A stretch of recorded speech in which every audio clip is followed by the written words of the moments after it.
What is down, my cracked gnome-like cornflakes? It's your host, No Food Before Bed, as always, and this is...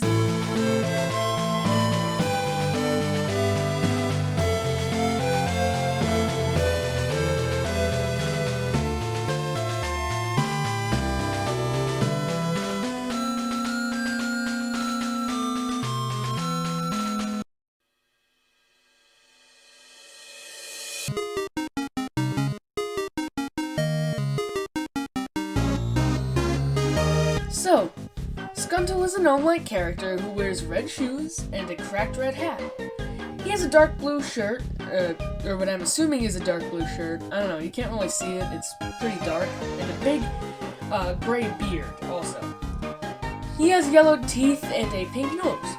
Meanwhile, his eyes are obscured by his hat, and he's part of the 95% of people who don't wash their hands ever.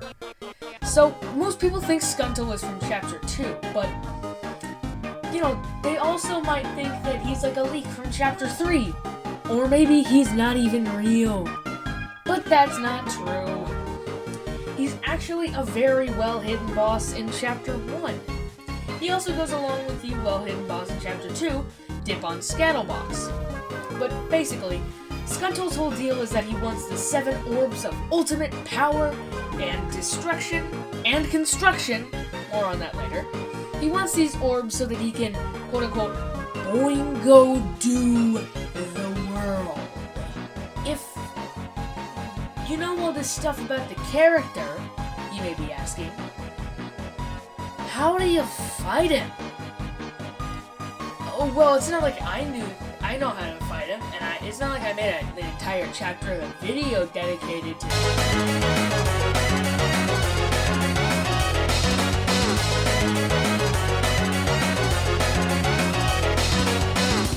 Okay, so, you want to encounter Skuntle Bingoid, huh? You want to fight him? Well, first you must find those previously mentioned orbs of ultimate power and destruction and construction. You gotta find the orbs in order. You can't find, like, the fourth without the third and stuff like that. Fun fact, Toby Fox has confirmed in a tweet that these orbs are a loose reference to the JRPG MC Sword Guy. In the game, Sword Guy forges his sword with 7 all-powerful orbs to bring world peace, or something like that. I don't know, I've never played it. Anyway, the first of the orbs is the... You must find this orb in the very first area of the Dark World, also known as the room right after the closet. You can't interact with this glowy thing here first. Instead, you gotta interact with this hole, and then this one, and then finally this one. Then you can go and interact with the shiny thing. And instead of giving you, whatever it gives you, I forgot! Instead, it gives you the Titan's Orb. It's pretty cool. The second of the orbs is the...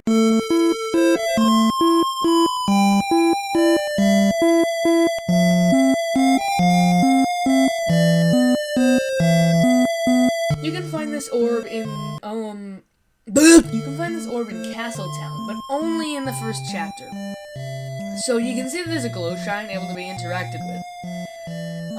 Unlike all the other ones that are out of reach, but if you interact with it, you get the ice orb. The third of the orbs is...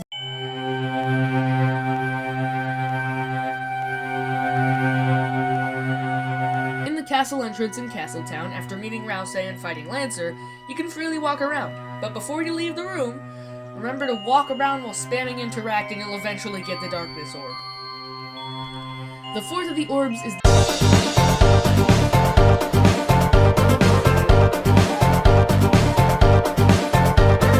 You can find this orb in the Field of Hopes and Dreams. You can find a hidden path near this sign, then you can get the orb by interacting with this tree. The fifth of the orbs is...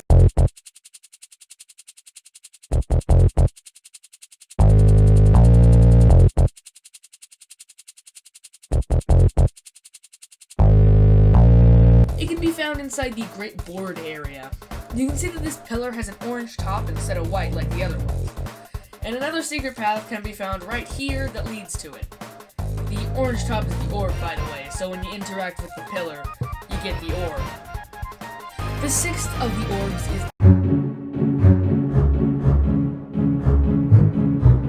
You can find it in the forest area. Interacting with this puzzle from the side will prompt Rousey to say, huh?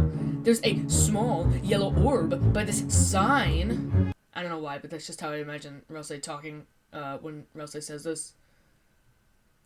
I don't know why I said Rousey instead of just he. Then you collect the light orb. The seventh and final orb is...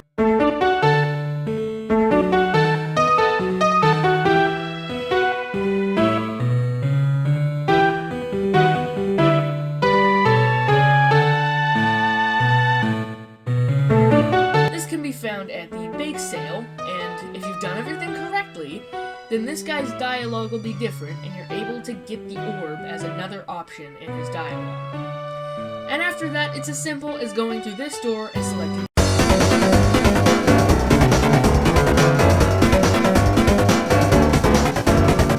After entering the area, you'll see that it's completely dark. All you can see are your characters, you know, kind of like the dark rooms in Hotland from Undertale, but there is one NPC, though, Skuntle Bingoid. Interacting with him will prompt him to say, hello there, name's Skuntle Bingoid. Hey, nice orbs. After which, the battle GUI appears and the lights turn on. I'm not going to get into detail on his attacks and stuff, so you can go fight him, but, you know, here's 2 screenshots. Now, you know, just go follow all my steps and fight him yourself. So, now, you know, you've seen his battle because you probably fought him after I told you how to fight him.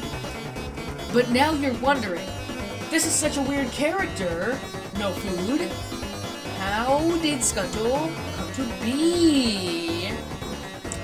Well, it's not like I also have another chapter dedicated to...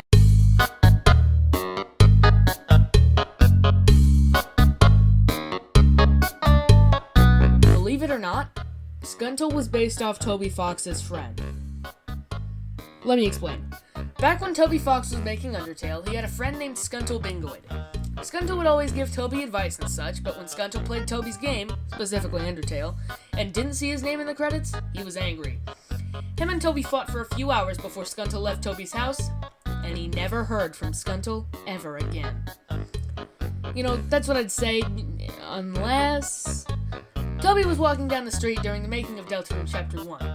He noticed a small lawn gnome and he stopped. The gnome was not why he stopped. It was Skuntle and the gang of motorcyclists next to that gnome.